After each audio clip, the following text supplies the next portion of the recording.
EVM ధ్వంసం కేసులో Pinnelli arrest, 14 రోజుల రిమాండ్. డిప్యూటీ సీఎం క్యాంప్ ఆఫీసులో సీఐ శ్రీనివాసరావు ఓవర్ యాక్షన్, బదిలీ వేటు. నేడు కానూరులో రామోజీరావు సంస్మరణ సభ.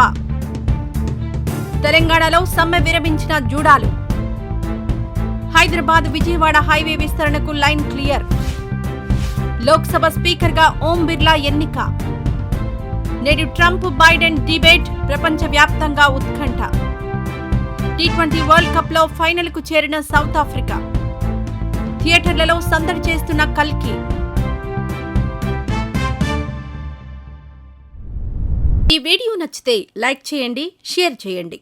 మరింత సమాచారం కొరకు మా ఛానల్ను సబ్స్క్రైబ్ చేయండి.